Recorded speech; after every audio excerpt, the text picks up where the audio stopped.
La pause du manga Dragon Ball Super étant largement entérimée ce mois-ci et ayant été prolongée pour le mois suivant pour le magazine V-Jump qui sortira donc au mois de mai, le mois prochain il n'y aura pas de chapitre 104 de Dragon Ball Super non plus, que le site officiel de Dragon Ball se permet de nous livrer plus de détails concernant les tenants et aboutissants à la fois de cette pause et des modalités de retour du manga Dragon Ball Super. Salut les devins, c'est Saikyo, plongeons-nous dans ce nouvel article mettant l'emphase sur le contenu Dragon Ballesque à l'intérieur du magazine V-Jump de ce mois qui avait une couverture à l'effigie de Dragon Quest. Les jeux vidéo y sont quelque peu détaillés, il n'y a rien de fou. Ne vous attendez pas à des news supplémentaires sur Sparking Zero, on vient déjà de les avoir. On espère qu'un trailer nous parvienne dans les jours, semaines à venir, qui sait. En matière de jeu, ça parle un petit peu du tout nouveau, le Fusion World, ou encore de Super Dragon Ball Heroes. Et un petit encart de cet article est réservé au manga Dragon Ball Super, à l'intervalle spécial qui est glissé à l'intérieur du magazine V-Jump actuellement. Je vous avais déjà présenté un extrait via les leaks. On pouvait y apercevoir Gebo ou Gevo, le fils du Dr Gero et de C21/Vomi. Le visuel nous est dévoilé en pleine qualité et surtout complètement cette fois-ci officiellement. Et je ne vous cache pas qu'à titre très personnel,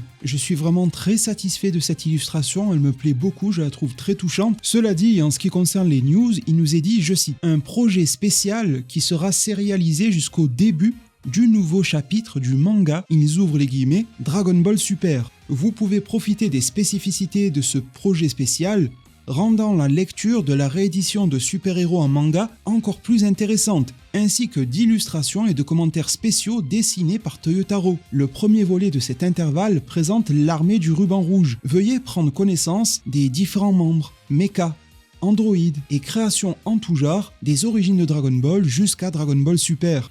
Alors mine de rien, ce texte est révélateur de plusieurs choses. Le projet spécial qui sera sérialisé, je préfère le préciser qu'il n'y ait aucune ambiguïté, ce sont les dossiers par Toyotaro et les équipes éditoriales du V-Jump, ces fameux dossiers d'intervalle, comme on avait eu à l'époque post-Arc Granola. Ce sont des pages un petit peu en mode guidebook qui sont insérées à la place du chapitre mensuel de DBS jusqu'au retour de l'œuvre. Alors bien que nous sachions qu'il y en aurait à minima 2, étant donné qu'il y en a eu un ce mois-ci et que le manga est encore en pause le mois suivant, il est précisé ici que ce seront ces intervalles qui seront publiés jusqu'au retour du manga, et il est question ici de premier volet. Il faut donc s'attendre à grand minima à 2 mois de pause, et dans ces conditions-là, il nous parle de premier volet, etc.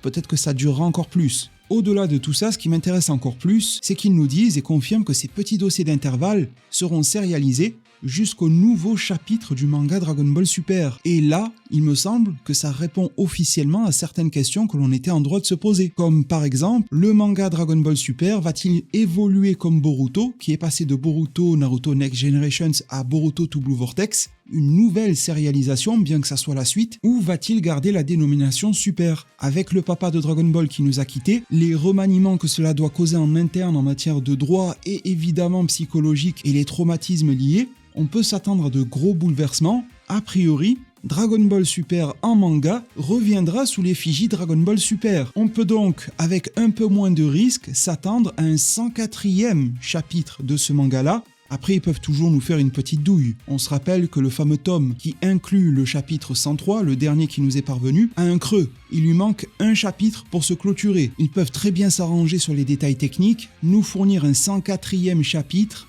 qui clôture le dernier tome de DBS pour ensuite ouvrir sur une nouvelle série. Cela n'est pas à exclure et vous savez que j'aime beaucoup la nuance et l'exploration des différentes options possibles. Cela dit, ce propos se veut rassurant pour celles et ceux qui attendaient un retour pur et dur de Dragon Ball Super. Celui-ci devrait a priori avoir lieu en bonne et due forme au terme de cette pause dès que les dossiers d'intervalle seront clôturés. D'ici là, je ne peux qu'espérer que ces dossiers nous apporteront quelques informations croustillantes, qu'elles ne mettront pas trop le boxon au cœur de l'histoire de Dragon Ball. On sait que les dossiers au cœur des magazines, ça peut raconter tout et son contraire, donc j'y suis favorable, surtout avec des illustrations comme celle de Gebo, mais des fois en matière d'infos, si elles viennent pas de Toyotaro direct ou du regretté Akira Toriyama, ça peut se compliquer si c'est un petit gars de Shueisha qui l'a écrit. On se rappelle des guides de transformation qui nous racontaient mais vraiment n'importe quoi. Je suis donc curieux vis-à-vis de ces dossiers-là, mais craintif également. Également, je pense rassuré vis-à-vis de la continuation du manga Dragon Ball Super en tant que tel, de l'amorce d'une nouvelle ère probable dès le 104e chapitre, ou alors en allant vraiment très loin et en se triturant l'esprit,